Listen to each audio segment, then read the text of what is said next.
भगवान श्री कृष्ण ने जब वृंदावन में अवतार लिया तो गोलोक धाम से बहुत सी गोपियां अवतरित हुईं। वे सब श्रुति रूपा गोपियां कहलाईं, अर्थात जो श्रुतियां हैं हमारी वेद की शाखाएं, वे साक्षात गोपियों के रूप में और भगवान के साथ लीला करने के लिए वृंदावन में अवतरित हुई। उन गोपियों के विषय में थोड़ा सा वृत्तांत हम बताने जा रहे हैं। एक बार नारद जी से बहुलाश्व ने पूछा था कि हे नारद जी, ये जो श्रुति रूपा आदि गोपियां हैं जो पहले ही व्रज में प्रकट हो चुकी थीं, इन्होंने किस प्रकार ठाकुर जी का और श्री कृष्ण भगवान का साहचर्य पाकर अपना मनोरथ पूर्ण किया, आप बताइए हमें। तो नारद जी ने बताया था कि हे विदेहराज, ये जो श्रुति रूपी गोपियां थीं वे शेषशायी भगवान विष्णु के पूर्व कथित वर से ब्रजवासी गोपों के उत्तम कल में उत्पन्न हुई, अर्थात भगवान विष्णु ने इनको वर दिया था, उसी वर के वजह से और इन्होंने जन्म पाया अलग अलग गोपों के यहाँ ब्रज में। उन सब ने वृंदावन में परम कमनीय नंदनंदन का दर्शन करके उन्हें वर रूप से पाने की इच्छा से वृंदावनेश्वरी वृंदा देवी की आराधना की, अर्थात वृंदावन की जो अधिष्ठात्री देवी हैं वृंदा देवी, उनकी आराधना की उन्होंने और उसके पश्चात भगवान की प्राप्ति की। और भगवान की प्राप्ति में मैंने पहले भी बताया कि वृंदा देवी को तो निमित्त बनाया गया, उनको निमित्त बना करके इन सब ने ठाकुर जी की ही पूजा की। तो एक दिन की बात है कि रात में दोपहर बीत जाने पर ठाकुर जी इनसे मिलने आया करते थे, सब गोपियों से, श्रुति रूपी गोपियों से। तो उस समय एक दिन ठाकुर जी दोपहर बीत गया, उसके बाद भी नहीं आए, कुछ देर से आए। तो गोपांगनाएं तो इनसे मिलने के लिए उत्कंठित रहती थीं और व्याकुल रहती थीं। जैसे ही ठाकुर जी पहुँचे थोड़ी देरी से, तो इन्होंने पूछा कि आज आप हमारे घर में शीघ्र क्यों नहीं आए, हमसे मिलने क्यों नहीं आए। तो भगवान ने कहा कि देखो, मैं तो आना चाहता था उसी समय पर, लेकिन मेरे जो गुरु हैं भगवान दुर्वासा मुनि, वे भांडीर वन में पधारे, उन्हीं की सेवा के लिए मैं चला गया था। अब गुरु तो ब्रह्मा विष्णु भगवान शिव हैं, साक्षात परब्रह्म हैं, तो उन्हीं की सेवा के लिए मैं चला गया, इसलिए यहाँ आने में देरी हो गई। तो मैं उनका पूजन करने लगा, उनके चरण कमलों में प्रणाम करने लगा। जब ठाकुर जी का यह वाक्य सुना तो गोपांगनाओं को बड़ा आश्चर्य हुआ। उन्होंने कहा कि आप, बड़े आश्चर्य की बात है कि आप तो पूर्णतम पुरुषोत्तम ब्रह्म हैं और आपके भी गुरु दुर्वासा मुनि हैं। हमारा भी मन उनके दर्शन के लिए बड़ा उत्सुक हो रहा है। आज रात के दोपहर बीत जाने पर उनका दर्शन हमें कैसे प्राप्त हो सकता है। बीच में तो ये विशाल नदी यमुना प्रतिबंधक बनकर खड़ी है और इस समय तो रात्रि में कोई नाविक भी नहीं मिलेगा हमको जो हमको पार लगा दे। तो नाव के बिना यमुना जी को कैसे पार करेंगे हम। तो ठाकुर जी ने कहा कि देखो, तुम्हें वहाँ जाना है तो यमुना जी के पास जाकर के इस प्रकार से कहना, यदि श्री कृष्ण बाल ब्रह्मचारी और सब प्रकार के दोषों से रहित हैं तो सरिताओं में श्रेष्ठ यमुना जी हमारे लिए मार्ग दे दो। ये बात तुम कहोगी तो यमुना तुम्हें स्वतः मार्ग दे देगी।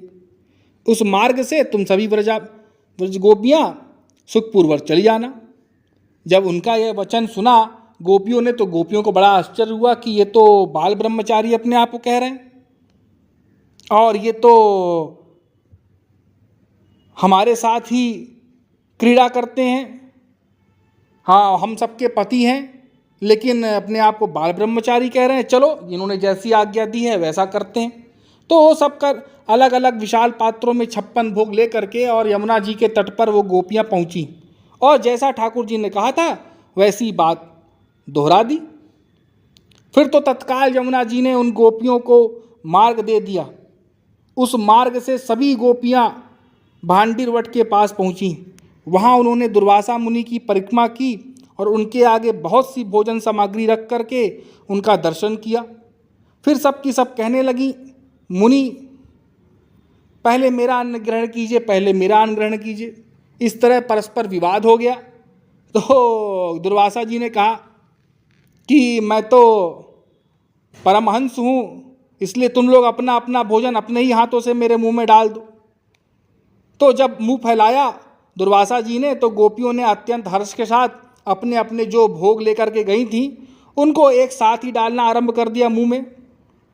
तो मुनिवर दुर्वासा भी क्षुधा से पीड़ित की भांति उन समस्त भोगों को, जो करोड़ों भार से कम ना थे, उस चट कर गए। गोपियाँ आश्चर्यचकित होकर के एक दूसरे की ओर देखने लग गईं कि इतना सारा भोजन दुर्वासा मुनि अकेले ही कर गए। इस तरह उनके सारे बर्तन खाली हो गए। अब जब ब्रजगोपियों को उनके दर्शन मिल गए, उनका भोग स्वीकार कर लिया, तो उन्होंने कहा कि हे मुनिवर, यहाँ आने से पूर्व तो ठाकुर जी की बात दोहरा करके हमको मार्ग मिल गया था और हम यहाँ पर आ गई थी। अब इधर से हम कैसे जाएंगी? ये हमारा संदेह हमारे मन में हो गया है, इसका कोई उपाय कीजिए।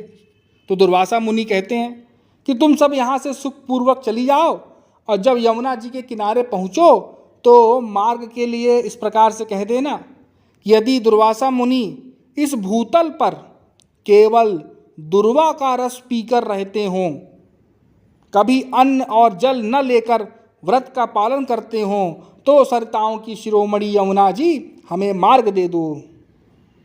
यह सुनकर के और गोपियों को बड़ा आश्चर्य हुआ कि हम इस प्रकार से तो ठाकुर जी की बात सुनकर के आ गई, लेकिन ये इस प्रकार से कह रहे हैं, अभी अभी हमने इनको इतना भोजन और भोग लगाया, इन्होंने चट कर गया हमारे देखते देखते, उसके बाद भी ऐसी बात कर रहे हैं। ठीक है, जैसा कहते हैं मुनिवर वैसा करते हैं। वो चली गई और यमुना ने उनको मार्ग दे दिया और वे ठाकुर जी के समीप पहुंच गई और ठाकुर जी के पास पहुंच करके उन्होंने अपना संदेह प्रकट किया कि हमने तो दुर्वासा मुनि का दर्शन उनके सामने जाकर किया है, किंतु आप दोनों के वचनों को सुनकर उनकी सत्यता के संबंध में हमारे मन में संदेह उत्पन्न हो गया। अरे जैसे गुरु जी असत्यवादी हैं, वैसे चेला जी भी मिथ्यावादी हैं।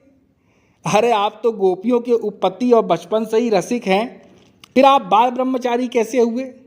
यह हमें स्पष्ट बताइए। और हमारे सामने इतना सारा अन्न, भार के भार 56 भोग खा जाने वाले ये दुर्वासा मुनि केवल दूर्वा का रस पीकर रहने वाले कैसे हैं? आप हमारा ये संदेह मिटाइए। तो ठाकुर जी ने कहा, देखो गोपियों, मैं ममता और अहंकार से रहित, सर्वव्यापी, सबसे उत्कृष्ट, सदा विषमता शून्य तथा इन प्राकृत गुणों से रहित हूँ।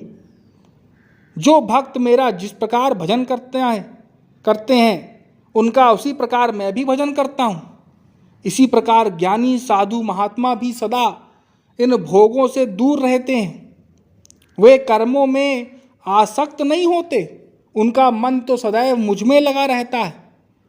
तो उनसे सदा समस्त कर्मों का सेवन ही कराए। और जिस पुरुष के सभी कामनाएं और संकल्प शून्य होते हैं, उनके सारे कर्म ज्ञान रूपी अग्नि में दग्ध हो जाते हैं, अर्थात वे कर्म उनके लिए बंधन कारक नहीं होते। जिसके मन में कोई कामना नहीं है, जिसने चित्त और बुद्धि को अपने वश में कर रखा है तथा जो समस्त संग्रह परिग्रह को छोड़ चुका है, वह केवल शरीर निर्वाह संबंधी कर्म करता हुआ और इस शुभाशुभ फल को प्राप्त नहीं होता। इस संसार में ज्ञान के समान पवित्र दूसरी कोई वस्तु नहीं है। तो जो समस्त कर्मों को मुझे अर्पित करके और आसक्ति छोड़ करके कर्म करता है, वह पाप से लिप्त नहीं होता। जैसे कमल का पत्र होता है ना, जल से लिप्त नहीं होता। इसलिए दुर्वासा मुनि तुम सब के साधन में तत्पर होकर के बहुत खाने वाले हो गए, लेकिन उन्हें कभी भोजन की इच्छा नहीं होती। वे केवल परिमित दूर्वा रस का ही आहार करते हैं। जब ठाकुर जी का ये वाक्य सुना तो उन सब श्रुति रूपा गोपियों का संशय नष्ट हो गया। तो ये आख्यान दुर्वासा मुनि और ठाकुर जी और श्रुति रूपिया गोपियों के बीच में आता है। तो वे ब्रज गोपियाँ और ठाकुर जी के अवतार काल में गोलोक धाम से ही अवतरित हुई और ठाकुर जी के ही साथ गोलोक धाम उन्होंने गमन किया। बोलिए वृंदावन बिहारी लाल की।